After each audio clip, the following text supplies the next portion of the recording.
The flash of cameras nearly blinded me as I stepped onto the runway for my final bow. 6 months of sleepless nights, countless cups of coffee, and enough anxiety to fill Madison Square Garden had led to this moment. As the applause thundered through the venue, I couldn't help but smile, knowing somewhere out there, my ex-husband Lucas was probably choking on his morning coffee. I'm Freya, and 3 years ago I lost everything. Well, Lucas took everything, if we're being precise. Now I was standing at New York Fashion Week, watching the fashion elite give me a standing ovation for my debut collection. Freya, this is incredible. Rachel, my best friend and head of PR, rushed backstage to hug me. The buyers from Bergdorf's are practically fighting each other to place orders. I grinned, accepting a glass of champagne from a passing waiter. Please tell me someone recorded their reaction to the closing piece. The red dress? Girl, I think Anna Wintour actually smiled. The backstage area buzzed with activity, models changing, photographers snapping last-minute shots, and assistants scurrying around with clipboards. I took a moment to lean against a makeup station, letting it all sink in. Remember when you were sleeping on my couch? Rachel asked softly, squeezing my hand. Look at you now. Yeah, funny how life works out when your husband doesn't empty your joint account and run off with a model half his age. I took another sip of champagne, the bubbles matching the effervescent feeling in my chest. Ms. Holland, a young assistant appeared at my elbow. Cynthia Black would like a word. My heart skipped. Cynthia Black, the fashion director who'd given me my second chance, wanted to see me. I smoothed down my black designer dress, one of my own creations, and followed the assistant. Cynthia stood near the exit, her signature white hair perfectly coiffed. Darling, you've outdone yourself. She air-kissed both my cheeks. The construction, the storytelling through the progression of the pieces, brilliant. Thank you, Cynthia. I couldn't have done this without your support. Nonsense, you did this all on your own. Though I must say, that final red dress, she raised an eyebrow, rather reminiscent of the one you wore to the Met Gala 3 years ago, isn't it? The one Lucas praised so highly before. Before he stole my designs, my money and my dignity, I finished for her. Maybe I wanted to reclaim it, make it mine again. Cynthia's eyes sparkled. Well, revenge does look fabulous on you, darling. The next hour passed in a blur of interviews and congratulations.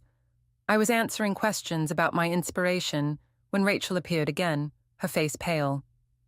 Freya, we need to talk, now.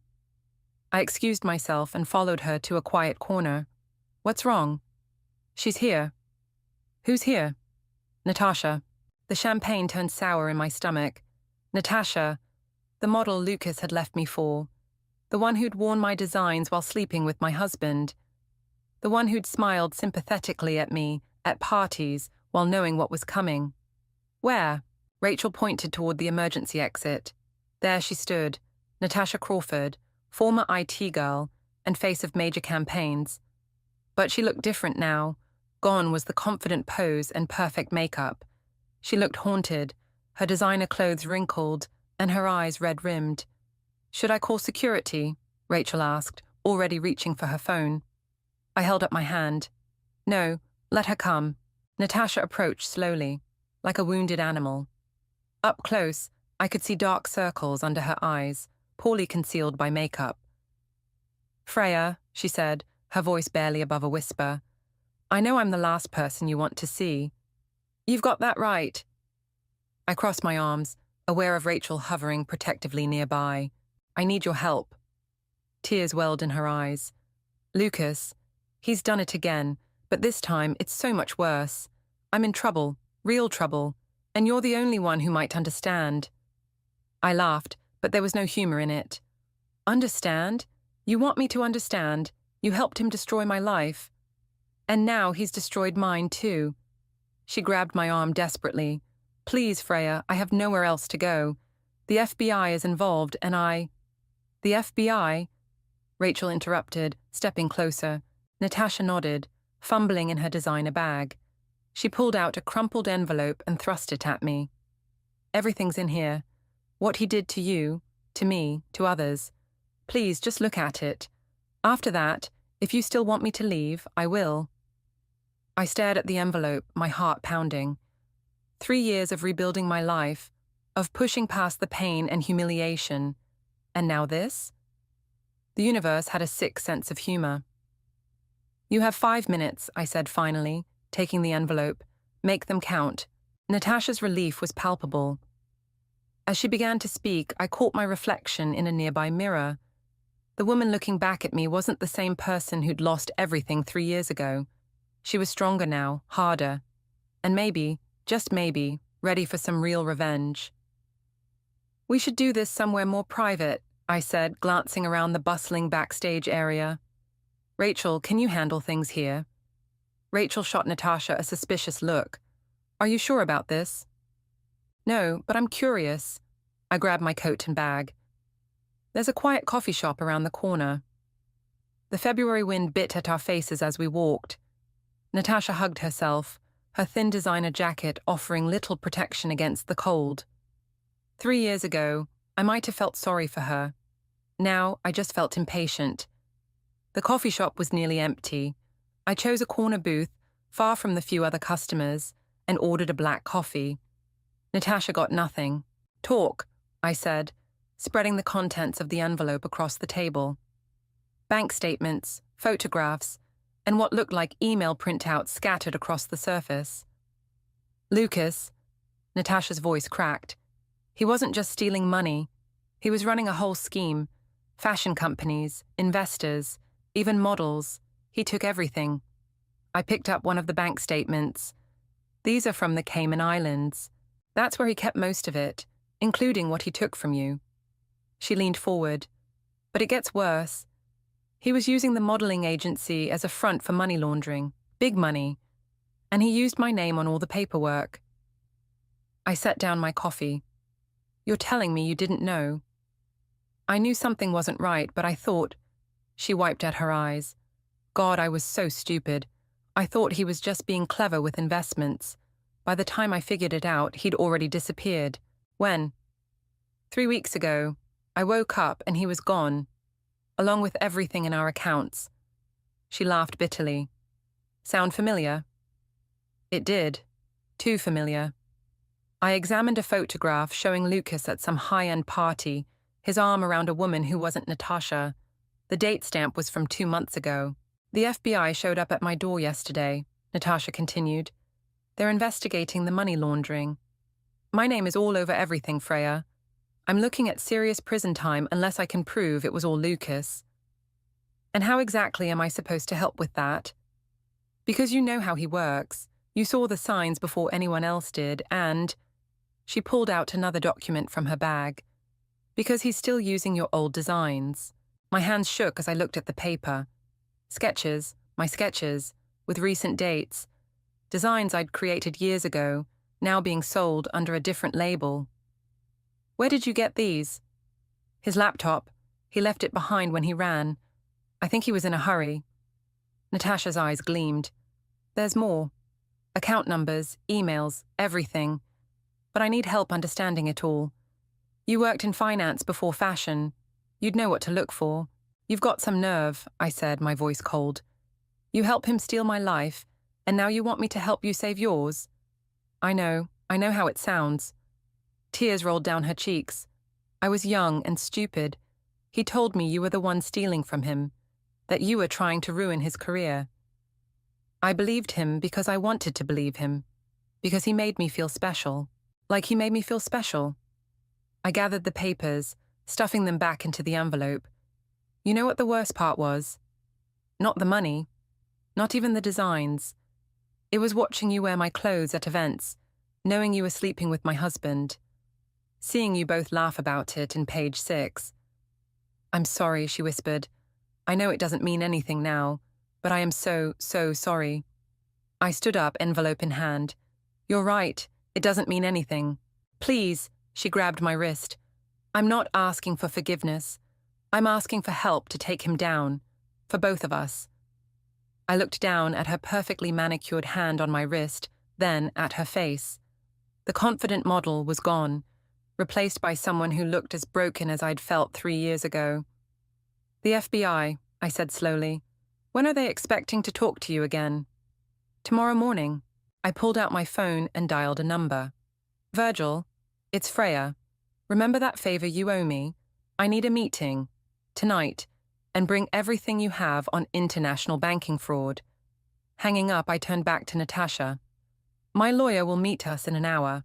If, and that's a big if, what you're showing me is real, we might be able to help each other." "Thank you," she breathed. "You won't regret this." "Oh, I probably will." I picked up my coffee. "But you know what? The thought of Lucas in handcuffs might just make it worth it." As we left the coffee shop, my phone buzzed with a text from Rachel. "Everything okay?" I typed back, "No, but it might be about to get interesting." Looking at Natasha's anxious face in the fading daylight, I felt something I hadn't felt in years, the thrill of the hunt. Lucas had no idea what was coming for him, and this time, I wouldn't be facing him alone.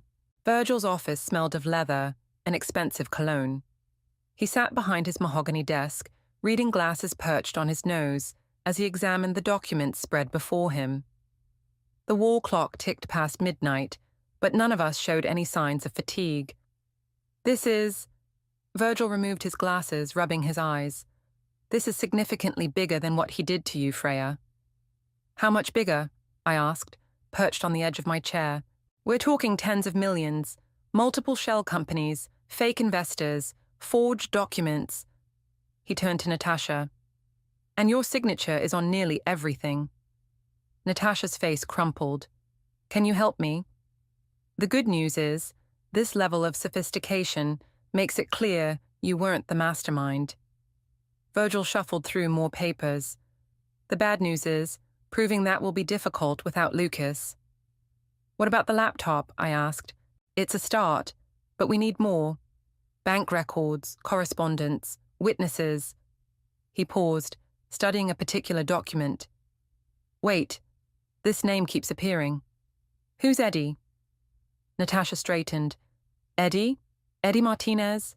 He was Lucas's right-hand man at the agency, always hanging around, handling paperwork. Did he disappear with Lucas?" "No," she frowned. "Actually, I saw him last week at a casting call. He seemed nervous." Virgil and I exchanged looks. "We need to talk to Eddie," I said. "Carefully," Virgil warned. "If he's involved, we don't want to spook him." My phone buzzed. Rachel sending another check-in text. As I replied, an idea formed. "The after-party," I said. "My collection launch party tomorrow night. Every major player in the industry will be there, including casting directors." Natasha caught on quickly. "Eddie never misses a big industry event. Too many potential contacts. Perfect." Virgil started gathering the documents. "But first, we need to get ahead of the FBI interview tomorrow. Natasha, you'll tell them everything, except about the laptop and Eddie. We need those cards close to our chest." As we left Virgil's office, the city was quiet, streets empty except for the occasional taxi. Natasha hesitated by my car. "I can't go home," she said quietly. "The press has been camping outside my apartment since Lucas disappeared. I knew I'd regret this." "You can stay at my place, but just for tonight." The drive to my apartment was silent. Inside, Natasha stood awkwardly in my living room, taking in the minimalist decor and wall of fashion sketches. "These are amazing," she said, studying one drawing. "They're all copies," I replied. "Lucas took the originals." "God, I was such an idiot." She turned to face me. "You know what he told me? He said you were jealous of his success, that you were trying to take credit for his work. I actually believed him." "Because you wanted to," I said, tossing her a blanket and pillow. "The couch is comfortable enough." "Freya?" Her voice stopped me halfway to my bedroom. "Did you ever wonder why he chose me?" I turned slowly. "Every day for a year. He said it was because I reminded him of you, the you he first met, before you got bitter and focused on money, instead of art." She laughed hollowly. "Now I realize he was just looking for someone easier to control." "Get some sleep, Natasha. Tomorrow's going to be a long day. I lay awake in bed, memories flooding back. Lucas at design school, charming and passionate. Lucas helping me transition from finance to fashion. Lucas gradually taking control of our finances, our business decisions, our life. My phone lit up with a text from Rachel. "Are you sure about this?" I typed back, "No, but I'm sure about taking him down." Morning came too quickly. I found Natasha in my kitchen, already dressed in borrowed clothes, making coffee. "The FBI meeting is at 9, she said, handing me a cup. "Virgil's meeting us there."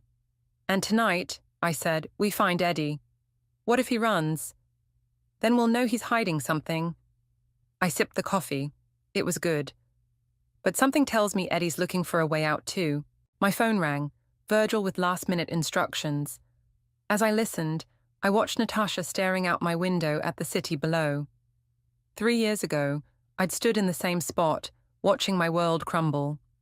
Now I was watching karma come full circle. "Ready?" I asked, grabbing my coat. Natasha nodded, her face set with determination. "Ready to take the bastard down." We stepped out into the morning sunshine, 2 women united by betrayal and a thirst for justice. The FBI building loomed ahead of us, its glass windows reflecting the rising sun. Inside those walls, we'd start the domino effect that would bring Lucas's world crashing down.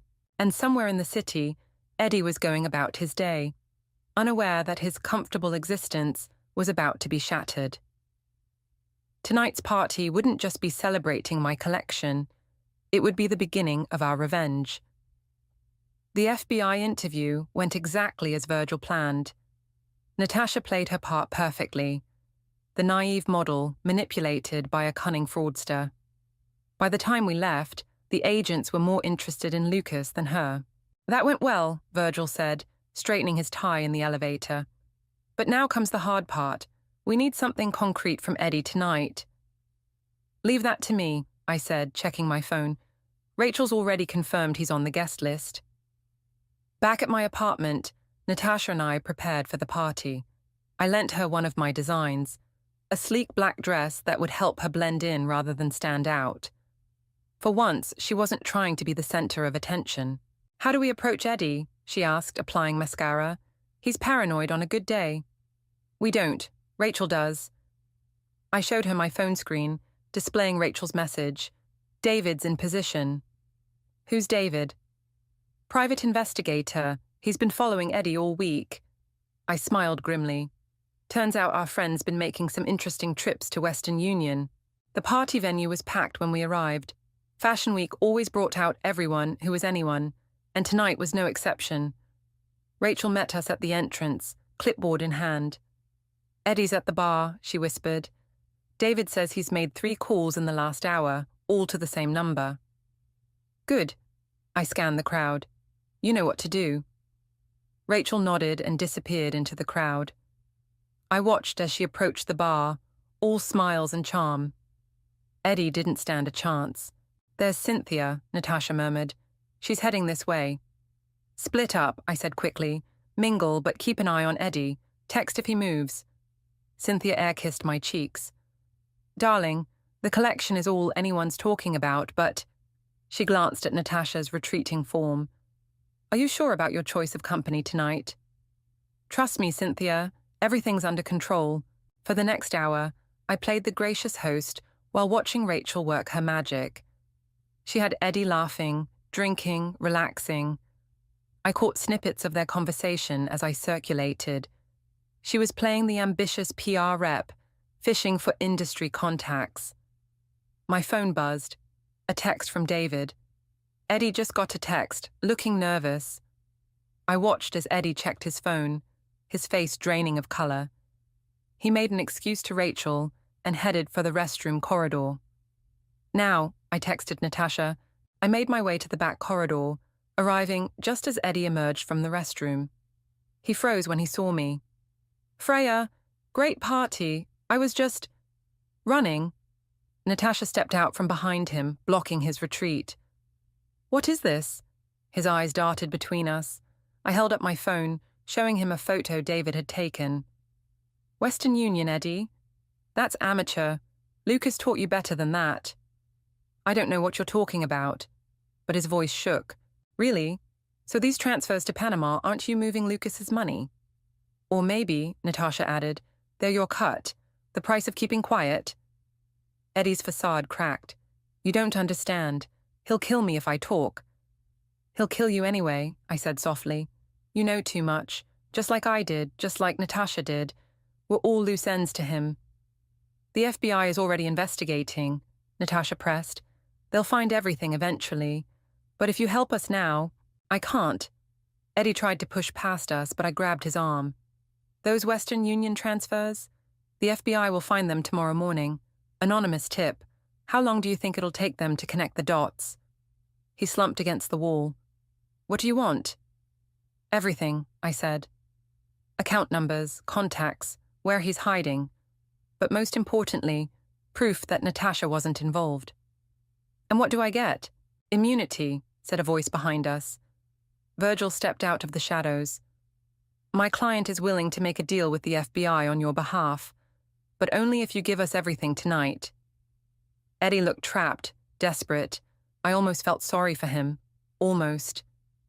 He's in Buenos Aires, he finally whispered, using a passport under the name Michael Ross. The account numbers, everything.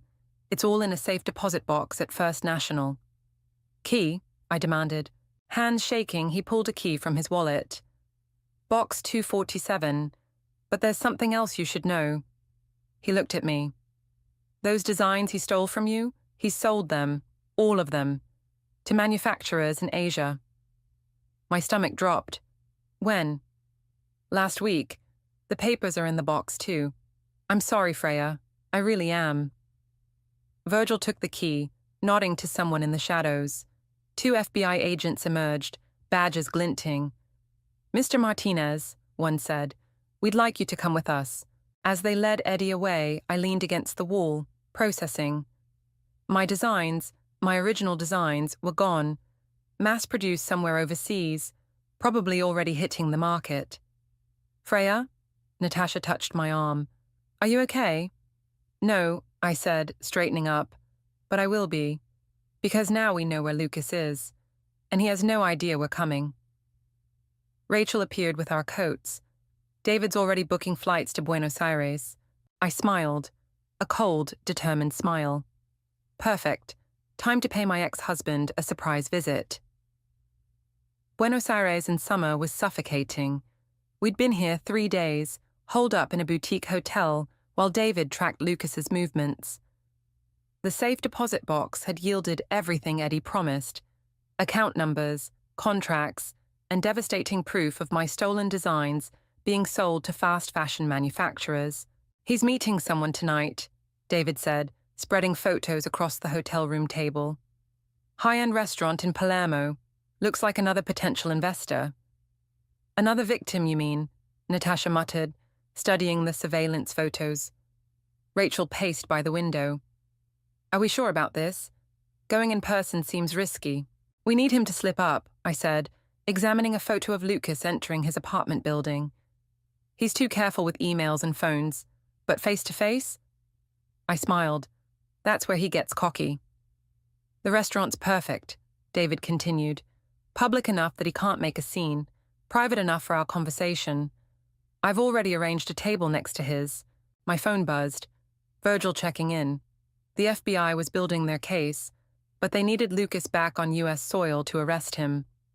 Our job was to spook him into running straight into their trap. One problem, Rachel said. He knows what you both look like. He'll spot you immediately. I pulled out a small bag from my suitcase. That's why we're going to give him exactly what he expects to see. 2 hours later, I barely recognized myself in the mirror. Gone was my signature platinum blonde hair, replaced by a dark brown wig styled in a sleek bob. Colored contacts turned my blue eyes brown. Even my posture was different, the confident designer replaced by a demure businesswoman. Natasha had undergone an even more dramatic transformation. Her model-perfect features were hidden behind glasses, her famous red hair now black and pulled into a severe bun. Ready? David asked, handing us our earpieces. The restaurant was exactly the type Lucas loved. Expensive enough to impress, but not flashy enough to draw attention. We arrived early, taking our seats at the adjacent table. Rachel and David positioned themselves at the bar, watching. Target approaching, David's voice crackled in my ear. With company, my heart stopped when Lucas walked in. 3 years hadn't changed him much. Same confident stride, same charming smile. He was with an older man, clearly wealthy, clearly impressed by whatever Lucas was selling. Remember, Rachel's voice warned, let him get comfortable first. I forced myself to focus on the menu, while listening to Lucas's smooth sales pitch at the next table. Same old lines, same practiced sincerity. The investor was eating it up. Now, David said quietly. I stood, deliberately bumping into Lucas's chair as I headed to the restroom. Oh, I'm so sorry, I said in Spanish, using the accent I'd practiced. Lucas barely glanced up. No problem. I walked away, counting steps. 1, 2, 3. Wait. His voice stopped me. I turned. He was staring at me, brow furrowed. Yes? He shook his head slightly. Nothing. You just reminded me of someone. I smiled politely and continued to the restroom. Through my earpiece, I heard Natasha begin phase 2, a quiet phone conversation at her table, deliberately dropping words like investment opportunity and offshore accounts. When I returned, Lucas was distracted, keeping glancing between Natasha and me. The investor was still talking, but Lucas's responses were becoming shorter, less focused. He's rattled, David observed. Time to close the trap. I pulled out my phone, deliberately angling it so Lucas could see the screen. On it was a photo of his Buenos Aires apartment building. His face went white. Excuse me, he said to his companion, standing abruptly. I need to make a call. He hurried toward the exit. As planned, Natasha got up at the same time, timing their collision perfectly. I'm so sorry, she said, her glasses falling off. As she bent to retrieve them, recognition flickered across Lucas's face. No, he whispered. It can't be. I stood, removing my wig. Hello, Lucas. Miss me? He backed away, looking between us with growing panic. This is impossible. You two. You can't. Can't what? I stepped closer. Can't work together. Can't find you. Can't destroy you like you destroyed us. You don't understand, he hissed. You have no idea what you're dealing with. Actually, Natasha said, we do. Eddie was very helpful. The color drained from his face. Eddie, he sang like a bird. I smiled. The FBI has everything, Lucas. The accounts, the contracts, the fake companies. They're probably freezing your assets right now. He turned to run, but David and 2 local police officers blocked the exit. Running again? I called after him. That's your solution to everything, isn't it? But here's the thing about running, Lucas. Eventually, you run out of places to hide. As the officers led him away, I felt a weight lift from my shoulders. But something in his last look, a mixture of fury and calculation, told me this wasn't over. That was too easy, Rachel said, joining us. He's planning something. Good, I replied, watching Lucas being pushed into a police car. Because so are we. The Buenos Aires police station buzzed with activity as we waited. Lucas had demanded to speak with me, alone. Virgil, patched in via video call, strongly advised against it. It's a manipulation tactic, he warned. He'll try to get in your head. Good, I said. Let him try. The interrogation room was small and stark. Lucas sat handcuffed to the table, his designer suit wrinkled, his perfect hair disheveled. He still managed to smile when I walked in. You look good, Freya. Success suits you. Save it. I sat across from him. You wanted to talk. So talk. Remember our first apartment, that tiny studio in Brooklyn? He leaned forward. You were so talented, so pure in your art. What happened to that girl? You destroyed her, or did you forget? I made you stronger. Look at you now, a force to be reckoned with. His eyes gleamed. We could be that force together again. I laughed. Are you seriously trying to pitch me a partnership? Think about it. Your designs, my connections. Even with this little setback, I still have resources, people who owe me favors. People you've scammed. People who understand business. He lowered his voice. The FBI's case isn't as strong as you think. Eddie's word against mine. Please. But if you drop the charges, help me out of this mess, I can get your designs back. My heart skipped. What? Those contracts I signed? They're not final. One phone call from me and those designs stay yours, exclusively. He smiled. All you have to do is walk out that door and tell them it was all a misunderstanding. For a moment, just a moment, I hesitated. Those designs were my life's work, my original vision. But then I remembered something. You know what I realized, Lucas? Those designs, they're just pieces of paper. But what you really stole was 3 years of my life. My trust, my belief in myself. I stood up. Keep the designs. I'll make better ones. His smile vanished. You're making a mistake. No, I made my mistake when I married you. This is justice. Justice? He laughed harshly. You think you're the hero here? Working with Natasha? She's playing you, just like she played me. What are you talking about? Ask her about the money transfers from last year. Ask her about the offshore account in her grandmother's name. His eyes glittered. Ask her about the real reason she came to you. A knock at the door interrupted us. David poked his head in. Freya, we have a problem. In the hallway, Rachel was trying to calm a hysterical Natasha. He's gone, she sobbed. Eddie's gone. What do you mean, gone? He was supposed to meet with the FBI this morning to sign his official statement. He never showed up. David ran a hand through his hair. His apartment's cleaned out. Phone's dead. Lucas, I breathed. He got to him somehow. That's not all, Rachel said quietly. The safe deposit box documents. The copies we made. They're missing from the hotel safe. My mind raced. Had Lucas planned this? Was this why he seemed so confident? Virgil, I called to the laptop still open on a nearby desk. What does this mean for the case? Without Eddie's testimony and those documents. Virgil sighed. It complicates things. We need something else to corroborate the evidence.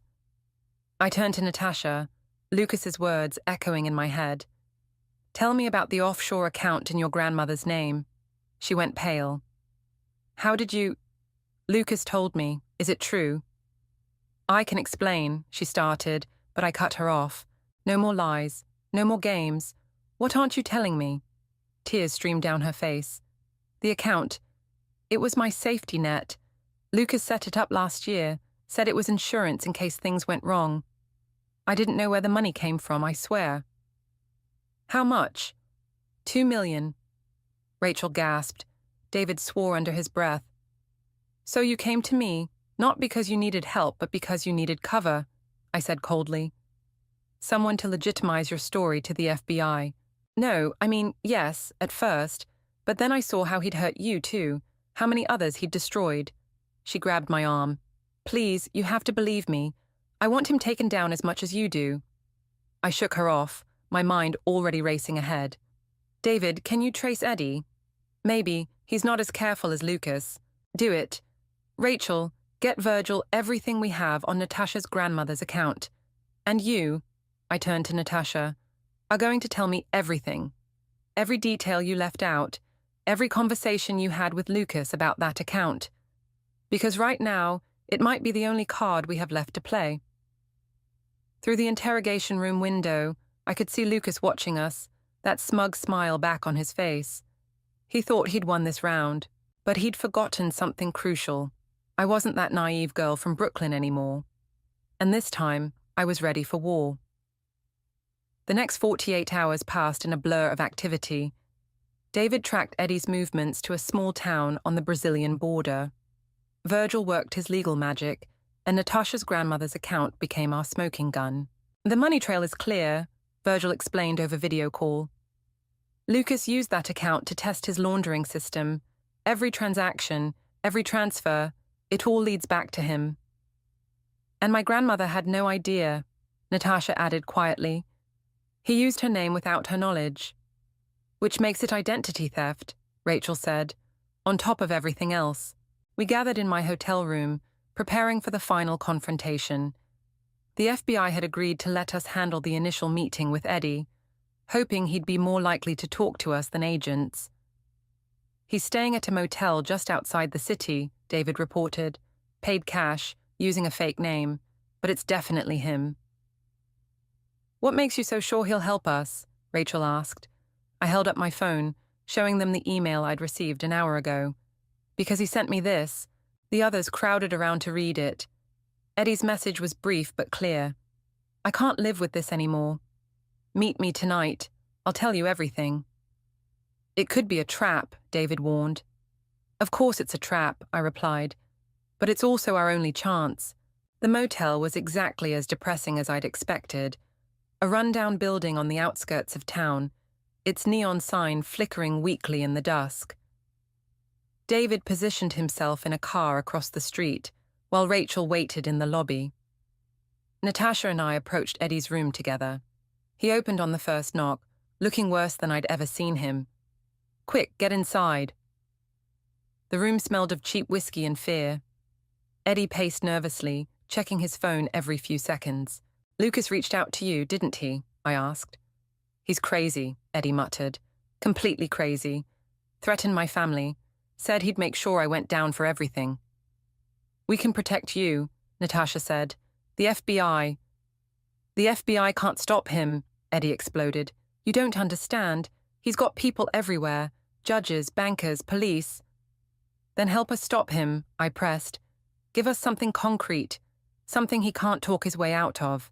Eddie ran his hands through his hair. There's a video. Lucas liked to record his meetings with investors. Said it helped him remember details. But really, he used them as insurance. Blackmail. Where are these videos? On a secure server. I have the access codes. He pulled out a USB drive. Everything's on here. Account numbers, passwords, videos. Enough to put him away for decades. My hand reached for the drive, but something made me hesitate. It was too easy. Eddie was too nervous, too eager. Show us, I said instead. Pull up one of the videos now. He froze. I can't. The files are encrypted. Really? I pulled out my phone, dialing. David now. The door burst open. David entered, followed by 2 FBI agents who'd been waiting nearby. Eddie's face crumpled. He said you'd do this, he whispered. Said you wouldn't trust me. The USB is fake, I said to the agents. Lucas put him up to this, probably hoping we'd take it straight to the FBI, discredit our whole case with false evidence. Eddie slumped onto the bed, defeated. He has my sister. Said he'd hurt her if I didn't help him. Your sister is fine, David said, checking his phone. Our people found her an hour ago. She's safe. Tears rolled down Eddie's cheeks. I'm sorry. I'm so sorry. Tell us the truth, I said softly. All of it. No more games. And he did. For the next hour, Eddie laid out everything. The real server locations, the actual evidence, the names of Lucas's conspirators. The FBI agents recorded every word.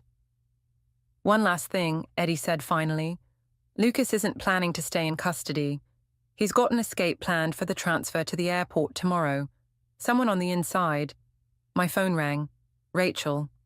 Freya, Lucas is gone. He just walked out of the police station. Some paperwork mix-up with his release. I met Natasha's eyes. We'd been played again. He's running, she said. No, I replied, a sudden clarity washing over me. He's not running. He's heading for the servers. Eddie just told us where they are. He knows we'll send the FBI there. So where's he really going? I thought about Lucas, about how he thought, how he planned. The fashion show, the one in Sao Paulo tomorrow, it's where he's planning to sell my designs. How can you be sure? Because he wants me to know I've lost. He wants to hurt me one last time. I turned to the FBI agents. How fast can we get to Sao Paulo? One agent was already on his phone. We can have a team there in 3 hours. Good. I grabbed my bag. Because this time, Lucas isn't just going to face justice, he's going to face me. As we rushed to the waiting cars, I felt strangely calm. The end was coming, one way or another, and this time, I'd make sure Lucas had nowhere left to run. The Sao Paulo Fashion Week venue buzzed with pre-show energy. Backstage, models rushed between racks of clothing, my stolen designs, now branded with another label. Lucas had to be here somewhere. Security's in position, David murmured through my earpiece. All exits covered. The FBI team is 5 minutes out, Rachel added. I moved through the chaos, Natasha close behind. She'd insisted on coming, saying she owed me this much at least. A flash of familiar silver hair caught my eye. Lucas, talking to a group of buyers. Ladies and gentlemen, he was saying, these designs represent a bold new direction. Funny, I called out, loud enough to turn heads. They look like my old direction to me. Lucas spun around. For a split second, genuine shock crossed his face before his smooth mask slipped back into place. Freya, I was hoping you'd come. He smiled at the confused buyers. My ex-wife, and still my greatest inspiration. Save it. I held up my phone, showing him the live feed from the server facility where the FBI was currently collecting his videos. It's over, Lucas. Eddie told us everything. Eddie talks too much. He stepped closer, lowering his voice. Walk away now. You can still salvage something from this. Like my dignity, my reputation, the years you stole from me. I made you stronger, he hissed. Everything you are today. It's because of me. No, I said firmly. Everything I am today is because I survived you. His eyes darted around, looking for escape routes. The buyers had backed away, sensing the tension. Security guards were moving closer. You really want to do this here? He asked. In front of everyone. Think about the scandal. Actually, Natasha stepped forward, phone raised. That's exactly what we want. We're live streaming, by the way, to every fashion blog and industry insider who follows me. Lucas lunged for her phone, but I was ready. I grabbed his arm, using his momentum to spin him around. He stumbled into a clothing rack, sending my designs crashing to the floor. Those designs, he spat, scrambling up, they were wasted on you. You never understood the business side, the compromises needed. The only thing I didn't understand was how I ever loved someone like you. FBI agents burst through the doors, led by David. Lucas took one look and ran, shoving past models and photographers.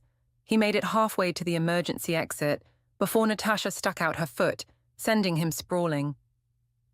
That's for making me believe I was special, she said as agents handcuffed him. I walked over to where he lay, face pressed against the floor. You know what the funny thing is, Lucas? These designs you stole, they're not even my best work. They're my past, the work of a woman who was afraid to trust her own voice. But now, I gestured to the chaos around us, the dozens of phones recording everything. Now everyone knows exactly who you are, and that's worth more than any design. This isn't over, he growled as agents pulled him up. Actually, it is. Rachel appeared with a tablet. The videos are already online. Every scam, every lie, every manipulation. It's all public now. Your business contacts are falling over themselves to cooperate with the FBI. As they led Lucas away, Natasha touched my arm. I really am sorry, for everything. I know, I looked at her. What will you do now? Testify. Make things right. Then maybe start over. There's this small modeling agency in Milan, focuses on ethical fashion. Send me their details, I said. I might have some designs that would work for them. The venue was clearing out, the show cancelled amid the chaos. I walked to where my designs lay scattered on the floor.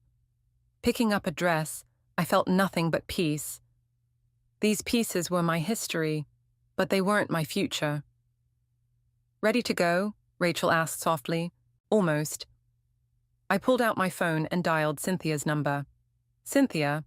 How would you feel about a last-minute addition to New York Fashion Week? I have some new designs in mind. Something completely different. Her laugh crackled through the speaker. Darling, after the show you just put on in Sao Paulo, you can have any slot you want. Outside, the Sao Paulo sun was setting, painting the sky in brilliant colors. David was coordinating with the FBI. Rachel was already fielding press calls, and Natasha was giving her statement to the authorities. Everything had changed, yet I felt lighter than I had in years. My phone buzzed with a message from Virgil.